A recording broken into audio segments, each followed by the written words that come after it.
Work on the school administration building, a new police station coming to town, CPC gets a rundown from finance and growth management reaching out. These stories and more on this episode of Barnstable Today. It's Tuesday, May 21st, 2013. I'm Sarah Colvin.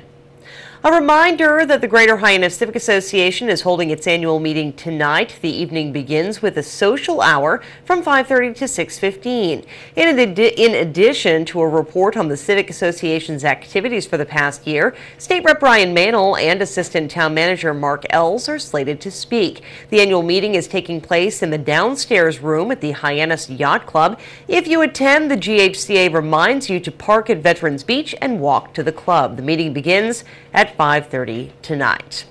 Well, if you've been to the Village Green in downtown Hyannis lately, you may have noticed that fencing and scaffolding is up around the school administration building, and crews have begun work on that historic structure. Director of Public Works Dan Santos talks about the process. School administration building, which is part of the town hall complex, which was originally the normal school built back in, I think, 1906. So these are well over 100-year-old buildings.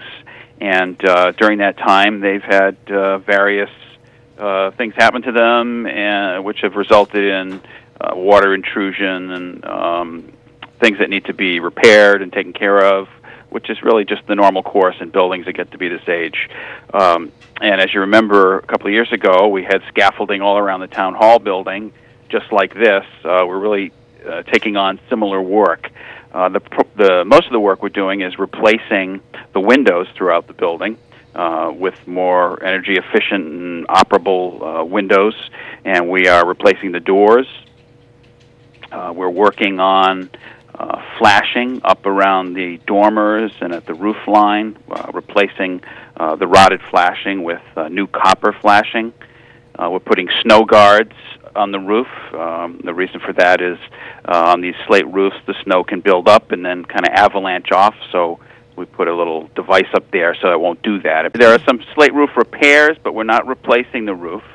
One of the reasons that we do the scaffolding is we're really working around the entire building envelope, all the windows, and if you look at the building, there are lots of windows on all the facades.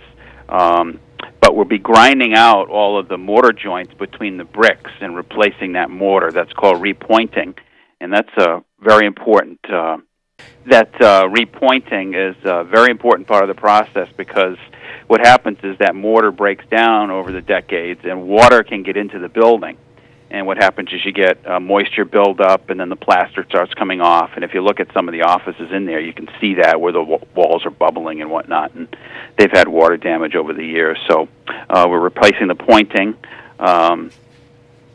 And then some of the masonry bricks will be replaced where the joints have been really damaged beyond just repointing. So it's quite an extensive operation, but we're just getting underway, and we look forward to having it be as successful a project as we had with the town hall. This is funded combined both capital improvement project funds as well as Community Preservation Act funds. Santos says the work will take about a year to complete. Meanwhile, work will begin sometime in the next several months on a new police substation.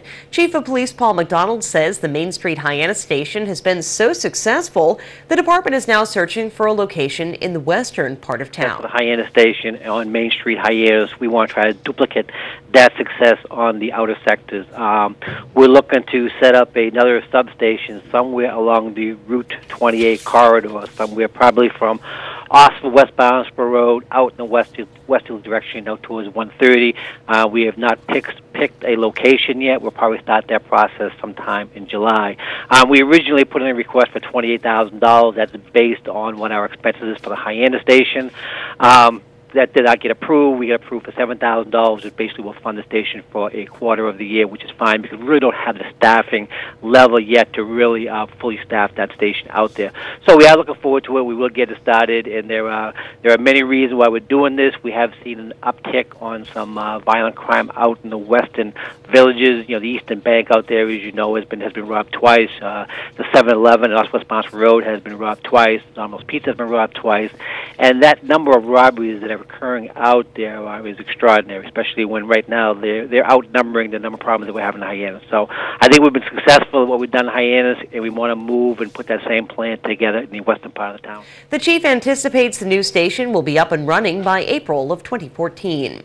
Barnstable's Director of Finance, Mark Milne, appeared before the Community Preservation Committee on Monday to go over numbers included in the fiscal 2014 budget. We start off for the estimated Community Preservation Fund FY14 revenue. We start off with our net FY13 billings, and we're assuming an increase of 2.5% because we're maximizing the tax levy increase for the town of Barnstable next year in our proposed budget. So we would assume that the Community Preservation Fund surtax will increase correspondingly by 2.5%. It gives us $3,022,000. The Division of Local Services at the state has recommended that we use a 26% state grant match for fiscal year 2014. That's what they're recommending to all communities to use. So 26% of our FY13 billings comes to almost $767,000, providing us $3,789,000 for estimated revenues for the Community Preservation Fund next year. The next thing we look at is the debt service. For fiscal year 2014, we have about $110,000 in bond payments for the Historic Preservation Program and $2,466,000 for the Land Bank debt service, for a total of $2,576,000. So then we calculate how much of the Community Preservation Fund revenue is available for the program areas. And to do this, we take the $3,789,000 of estimated revenue, subtract out the Land Bank debt service of $2,466,000, leaving us with $1,323,000. We're setting aside $150,000 for the administration budget again. That's the same level as we had in FY13. And that leaves us with the balance available for the three program areas of $1,173,000, almost. The requirement is that 10%, at least 10% of the total estimated revenues be set aside for each program area. So to calculate that, we look at the total estimated revenue of $3,789,000, and this is the first year since the inception of the Community Preservation Fund we've actually had enough revenue left over after the debt service to put 10% aside for each program area. You can watch Monday's CPC meeting on the web. Visit town.barnstable.ma.us and click on Video on Demand. Finally, the town's Growth Management Department is working to amp up its communication efforts. Director Joanne Miller-Buntich tells us the department is now using Twitter, Facebook, and Barnstable iForum to interact with our citizens. Buntich says communication is at the heart of Growth Management's mission. Our job, our core mission, as was reflected in this process that we just discussed, is to talk to people and have people talk to us, tell us what they think, help the community understand what their needs are, have them tell us, have them help us understand what their needs are and how we get the solution. So getting that kind of input is becoming increasingly, the more people we have, difficult. And also, as people adapt to different forms of media, we're finding that, we always do press releases, and, as you know, I've started sort of a little blog on the Growth Management website. And so we made the conscious decision in the department to try some other media platforms. We're more actively using the town's iForum, and so we thought Facebook and Twitter were the next logical components. And, it gets a little dizzying, because there's not only is there Facebook and Twitter, but there's Tumblr, there's Foursquare, there's Instagram, there's all of these things, and people seem to follow them according to personal preferences. So we're going to start, I guess, small with Facebook and Twitter, and we hope to get up to tweeting, probably once a day, just a little something that talks about a project we're working on that people might not know about, or publishing through Twitter and through Facebook a link to a website for a project we're working on, or something that we're interested in, just things of that nature, just another way to connect and share. You can find Barnstable on Facebook at facebook.com/Town of Barnstable. Growth Management's Twitter handle is Barnstable_GMD, and as always, you can share your input at barnstableiforum.com. 3 meetings on the schedule for tomorrow. The Old Kings Highway Historic District Committee meets at 6:30 in the West Barnstable Community Building. The ZBA hearing tomorrow at 7 o'clock in the Town Hall Hearing Room. The AgCom meets at 7 o'clock in the Selectmen's Conference Room. With Barnstable Today, I'm Sarah Colvin.